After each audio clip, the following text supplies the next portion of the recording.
Madame, Monsieur, bonsoir. Merci de suivre Télémétropole à l'heure de Métro News. Voici les titres à la une de ce mardi. Adoption par le Conseil de sécurité des Nations Unies de la résolution 2793 portant sur le déploiement d'une force de suppression des gangs en Haïti. Cette nouvelle force a été approuvée pour une durée de 12 mois par 12 voix pour et 3 abstentions, dont celle de la Chine et de la Russie. Dans l'intervalle, le gouvernement annonce des dispositions visant à doter le pays d'une force armée plus robuste. Ce mardi, près de 300 jeunes ont intégré les FADH dans le but de renforcer les capacités opérationnelles de l'institution dans un climat sécuritaire particulièrement tendu. Et puis alors que l'exercice fiscal 2024-2025 touche à sa fin, un conseil de gouvernement consacré à l'examen du projet de loi de finances pour le prochain exercice s'est tenu à la primature. Cette rencontre a été l'occasion pour les responsables de discuter des grandes orientations budgétaires.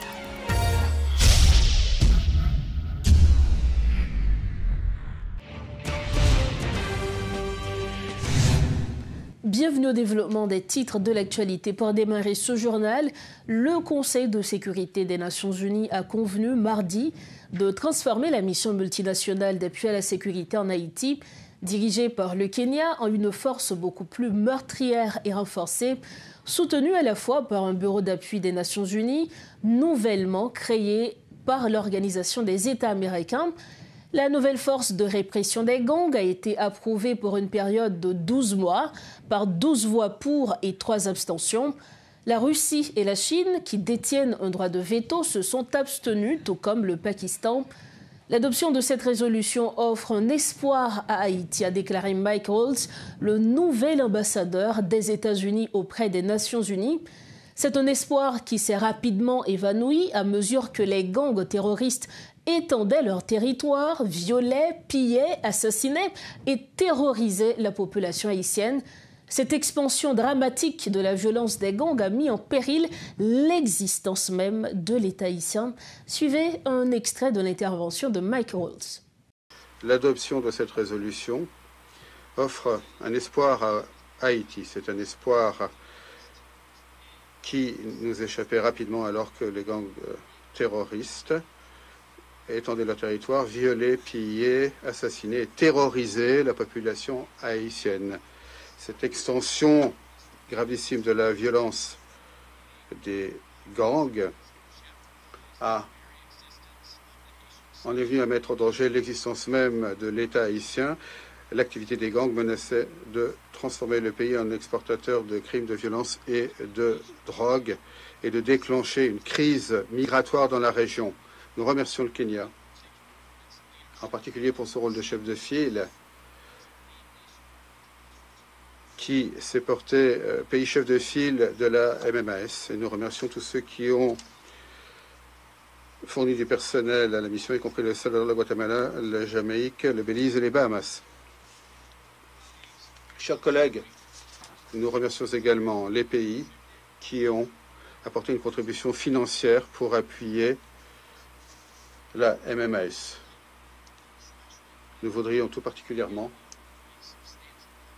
féliciter le Canada pour son importante contribution et pour ses activités en appui de la mission. Cette mission, grâce au sacrifice dévoué du Kenya, a réussi à éviter l'effondrement complet de l'État haïtien face à cette offensive de la violence des gangs terroristes. Cependant, malheureusement, cette mission n'avait pas les ressources nécessaires pour pleinement inverser la tendance dans la lutte contre les gangs. Malgré les efforts louables de la MMAS et de ceux qui ont contribué, le vote d'aujourd'hui reconnaît qu'en raison de l'absence de véritable répartition du fardeau, la communauté internationale n'a pas réussi à mettre au point une mission adaptée à la tâche. Elle n'avait pas l'ampleur, les ressources pour véritablement lutter contre les gangs et rétablir un minimum de sécurité en Haïti. Toujours dans ce dossier, le représentant d'Haïti à l'ONU, Éric Pierre, parle de gestes forts et tournants décisifs dans la lutte des autorités haïtiennes contre les gangs. Il exprime sa satisfaction à l'issue du vote favorable du Conseil de sécurité de l'ONU. Selon lui, cette transformation pourrait s'avérer efficace dans la lutte contre les groupes armés. Écoutons les propos du représentant d'Haïti à l'ONU, Éric Pierre. En adoptant ce projet de résolution, le Conseil de sécurité décide de transformer la mission internationale d'appui à la sécurité en Haïti en une force de répression des gangs. Il s'agit là d'un tournant décisif dans la lutte que mon pays mène contre l'un des défis les plus graves de son histoire déjà mouvementée. Il se trouve que de multiples gangs lourdement armés ont étendu leur emprise sur des pans entiers du territoire, particulièrement dans la capitale, Port-au-Prince. Ils terrorisent la population, attaquent les institutions publiques, détruisent les hôpitaux et les dispensaires, brûlent les écoles et les prisons, contrôlent les grands axes routiers, rançonnent les entreprises et les familles, empêchent la libre circulation des personnes et des biens, avec toutes les conséquences que vous pouvez imaginer sur l'économie, la santé du pays et l'environnement. Il faut que cela cesse. Ces gangs ne sont pas de simples bandes de délinquants. Ils constituent depuis quelque temps de puissantes organisations criminelles qui narguent et défient l'autorité et menacent même la stabilité régionale. La mission internationale d'appui à la sécurité autorisée par ce Conseil il y a environ 2 ans par la résolution 2699 et renouvelée en 2024 par la résolution 2751 a représenté un soutien précieux et un signal fort de solidarité internationale. Elle a permis de renforcer certaines capacités de la police nationale d'Haïti, de sécuriser quelques zones critiques et de rétablir là où c'était possible un minimum d'ordre public. Mais la réalité du terrain nous a rappelé que l'ampleur et la sophistication de la menace dépassent largement le mandat initialement accordé à cette mission, sans mentionner le manque de financement considérable. Nous resterons à jamais reconnaissants à nos frères kenyans pour les sacrifices consentis et les prix forts qu'ils ont payés pour nous venir en aide. Monsieur le Président, la décision de ce Conseil aujourd'hui marque un véritable tournant. En dotant la mission de mandat renforcé, plus offensif, plus opérationnel, le Conseil donne à la communauté internationale les moyens de répondre à la gravité de la situation en Haïti. Cette force de répression contre les gangs armés aura pour objectif principal de neutraliser ces organisations terroristes, de désarmer leurs milices, de démanteler leurs réseaux, de sécuriser les infrastructures vitales du pays et de créer les conditions de retour effectif de l'autorité de l'État sur l'ensemble du territoire. En réaction, le gouvernement se félicite de l'adoption de la résolution portant transformation de la mission multinationale de soutien à la sécurité en une force renforcée de lutte contre les gangs armés destinée à rétablir la sécurité et l'ordre public sur l'ensemble du territoire national. Cette décision constitue une avancée majeure dans le partenariat entre la République d'Haïti et la communauté internationale et confirme la solidarité constante de nos partenaires envers le peuple haïtien, estime le Premier ministre. Alix Didier Fils-Aimé soutient que cette initiative représente un levier stratégique pour brider la violence des gangs et protéger la population haïtienne. Autre point de l'actualité, la situation des déplacés internes dans le plateau central est catastrophique, alerte World Vision dans un rapport d'enquête. En avril dernier, plus de 30 000 personnes ont été contraintes de fuir leur maison en raison des attaques de gangs à Mirebalais pour s'installer dans le plateau central, où les conditions de survie sont critiques, a déclaré Guy Vitalerne, responsable de communication. Il appelle également les autorités à donner suite à une pétition signée par une centaine de déplacés concernant leur situation précaire. Les explications de Guy Vitalerne. Le rapport là nous te fait et dans 10 abris, je nous te dit tantôt, il couvrit 102 personnes. 102 personnes, mais ce n'est pas 102 personnes qui étaient pété courir. dans le mois de mars qui s'est passé, mais il résumait une situation globale de grande insécurité. Insécurité alimentaire, une insécurité économique, et particulièrement tout une situation côté que moun yo a vivre des traumatismes. Traumatisme côté que jusqu'à présent moun yo senti yo peur. Yo peur par rapport avec toute rumeur qui a circulé, yo peur pour avenir petit yo.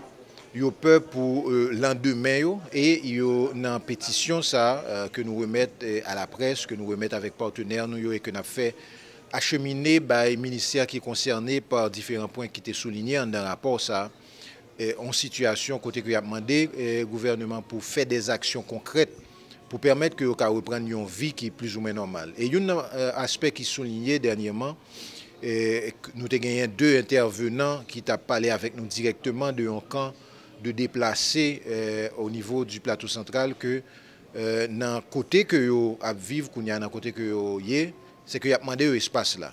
Parce que c'était dans l'école que vous avez pris un bris, mais vous avez demandé pour déguerpir, pour aller, une façon pour que l'école là t'a recommencer, qui mettait au Kounia encore dans une situation de grande détresse. Dans le cadre d'une stratégie nationale de sécurité, environ 300 jeunes ont été intégrés dans les rangs des forces armées d'Haïti ce mardi pour entamer une formation militaire spécialisée. Cette nouvelle promotion permettra d'accroître les capacités opérationnelles de l'institution dans le contexte de la lutte contre les gangs armés et l'insécurité généralisée. Ce recrutement s'inscrit dans une dynamique de renforcement de l'armée haïtienne, porté par une volonté de doter le pays d'une force armée plus robuste, mieux formée et capable d'intervenir efficacement sur l'ensemble du territoire. Le gouvernement est face à un défi de restituer l'ordre et la sécurité à une population éprouvée par la violence. Comme annoncé en titre, un conseil de gouvernement consacré à l'examen du projet de loi de finances pour l'exercice 2025-2026 s'est tenu ce mardi à la primature. Au cours de ce conseil sont exposées les grandes orientations budgétaires, définies dans le strict respect des priorités nationales, des impératifs de bonne gouvernance et des engagements de l'État en faveur du développement durable et de la justice sociale. Le Conseil prend acte des dispositions présentées et poursuit ses délibérations en vue de l'adoption du projet de budget, lequel sera soumis dans les meilleurs délais aux instances compétentes conformément aux prescriptions républicaines et forme un communiqué de la primature. Pour refermer la page nationale de Métro News, la Fédération haïtienne des petites et moyennes entreprises dénonce le CPT et le gouvernement pour n'avoir pas tenu parole dans le cadre de la matérialisation du projet de recapitalisation du secteur des MPME victimes de l'insécurité. En conférence de presse ce mardi, la présidente de la FAPME, Marie-Yannick Mézil, menace de se présenter à la primature, accompagnée des entrepreneurs victimes, si le fonds de garantie promis par les autorités concernées n'est pas décaissé. Moment arrivé pour nous parler clair, n'en baigner, pas de cacher l'ombrite. 3 promesses en l'air, 3 virem tounem, alors que ces victimes commerçants yo à victime chaque jour dans insécurité ça mettez nous à genoux. Li fini avec tout commerçant. Gros tant que petit, moyen petit net. FAPME, Fédération haïtienne des petites et moyennes entreprises FAPME, profite conférence ça pour la presse pour dire à tout membre conseil présidentiel là, programme relance économique pour entrepreneurs, pas une subvention, ni une faveur. C'est un projet FAPME déposé dans CPT, dans Primati, dans ministère économie et finance, dans ministère commerce et industrie, et ministère planification, pour nous demander l'État haïtien déposer un fonds garanti dans n'importe quelle institution financière que BRH reconnaît, qui pour permettre nous recamper business nous qui était détruit par violence groupe armé. Nous tous connaissons jodi si nous faisons si monter descendre en bas la ville, devant l'hôpital, rue des Cazennes, et marché du port, l'Anguérite, nous ouais pas gagné bagay sa yo qui existait encore. Posez tête nous question côté moun sa yo. Ça c'est pour département l'Ouest. Quant à la Tibonite, idem. Quant à on parti dans plateau central, ça pas existé nous comme ça. N'a rappelé population programme relance économique pour commerçants yo té déjà déposé depuis plus passé 6 mois dans le conseil présidentiel transition, yo tout te recevoir. CPTA, gouvernement, te d'accord, et yo te montré nous très favorable, très motivé pour comme la disponible pour commerçants. CPTA, gouvernement, te même promettre un pilote support pour commerçants. Pour commerce là, pour nous reprendre l'activité. Ce n'est pas une faveur nous demandons. Ce n'est pas une faveur. Nous avons fait nous. Ce n'est pas une subvention nous demandons. Subvention pas fait business. Subvention, une subvention c'est pour une semaine pour aller manger. Timami diri, timami poids, et pas ça nous demander. Nous-mêmes dans le secteur MPME, c'est job nous créer. Et nous représentons 85% de l'économie pays. Cette édition de Metro News touche à sa fin. Avant de partir, le rappel des principaux titres à la une de ce mardi. Adoption par le Conseil de sécurité des Nations Unies de la résolution 2793 portant sur le déploiement d'une force de suppression des gangs en Haïti. Cette nouvelle force a été approuvée pour une durée de 12 mois par 12 voix pour et 3 abstentions, dont celle de la Chine et de la Russie. Dans l'intervalle, le gouvernement annonce des dispositions visant à doter le pays d'une force armée plus robuste. Ce mardi, près de 300 jeunes ont intégré les FADH dans le but de renforcer les capacités opérationnelles de l'institution dans un climat sécuritaire particulièrement tendu. Alors que l'exercice fiscal 2024-2025 touche à sa fin, un conseil de gouvernement consacré à l'examen du projet de loi de finances pour le prochain exercice s'est tenu à la primature. Cette rencontre a été l'occasion pour les responsables de discuter des grandes orientations budgétaires. Voilà ce qui referme cette édition de Metro News. Merci infiniment de votre attention et surtout de votre confiance. On se retrouve bientôt. Prenez soin de vous. Bonsoir.